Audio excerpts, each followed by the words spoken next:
ایک مرتبہ حضرت عمر فاروق رضی اللہ تعالیٰ عنہ نے ایک وفد بیت المقدس بھیجا۔ وہ وفد کوئی عام آدمیوں کا نہیں بلکہ صحابہ کرام علیہم الرضوان کا وفد تھا۔ یہ وفد بیت المقدس پہنچا۔ یہ اس دور کی بات ہے جب بیت المقدس پر پادریوں کا قبضہ تھا۔ حضرت عمر بیت المقدس کو پادریوں کے چنگل سے آزاد کرانا چاہتے تھے۔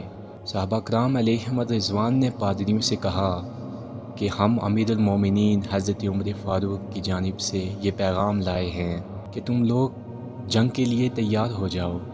یہ سن کر پادریوں نے کہا ہم لوگ صرف تمہارے امیر المومنین کو دیکھنا چاہتے ہیں، کیونکہ جو نشانیاں ہم نے فاتح بیت المقدس کی اپنی کتابوں میں پڑھی ہیں وہ نشانیاں ہم تمہارے امیر میں دیکھنا چاہتے ہیں۔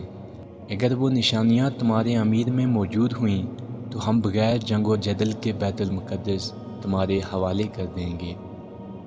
یہ سن کر مسلمانوں کا یہ وفد حضرت عمر فاروق کی خدمت میں حاضر ہوا، اس سارا ماجرا آپ کو سنایا۔ امیر المومنین حضرت عمر فاروق نے اپنا صدر پیون سے لبریز جبہ پہنا، امامہ شریف پہنا اور جانے کے لیے تیار ہو گئے۔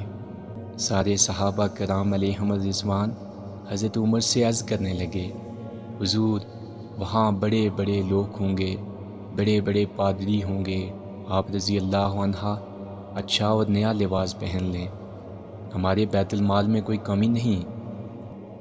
انسانی فطرت کا بھی یہی تقاضا ہے کہ جب بندہ کوئی بڑی جگہ جاتا ہے تو وہ اچھا لباس پہنتا ہے تاکہ اس کا وقار بلند ہو، مگر اللہ اکبر، صحابہ کرام علیہم الرضوان کی یہ بات سن کر فاروق اعظم رضی اللہ تعالی عنہ کو جلال آ گیا اور فرمانے لگے کہ کیا تم لوگ یہ سمجھے کہ عمر کو عزت حکومت کی وجہ سے ملی ہے یا اچھے لباس کی وجہ سے ملی ہے؟ نہیں، عمر کو عزت حضور کی غلامی کی وجہ سے ملی ہے۔ آپ فوراً سواری تیار کر کے روانہ ہو گئے۔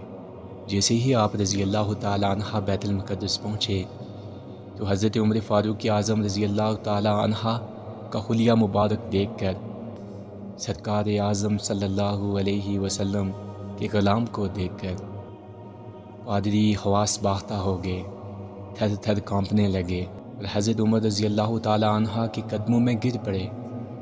ساری بیت المقدس کی چابیاں حضرت عمر کے حوالے کر دیں اور کہنے لگے کہ ہمیں آپ سے جنگ نہیں کرنی، کیونکہ ہم نے جو حلیہ فاتح بیت المقدس کا کتاب میں پڑھا ہے یہ وہی حلیہ ہے۔ سبحان اللہ! اس طرح بغیر جنگ کے بیت المقدس آزاد ہو گیا تھا، مگر ہم مسلمانوں نے عیاشیوں میں پڑھ کر دوبارہ یہودیوں کے حوالے کر دیا۔ اب عمر کہاں سے لائیں جو اپنے اوپر روٹی کا ایک نوالہ بھی اس وقت تک حرام سمجھتا تھا جب تک کوئی مسلمان تکلیف یا کافروں کے نرغے میں ہو اسے آزاد نہ کروا لیتا۔ اس پیغام کو صدقہ جاریہ سمجھ کر دوسروں تک پہنچائیے تاکہ اللہ کسی کی زندگی آپ کے ذریعے بدل دے۔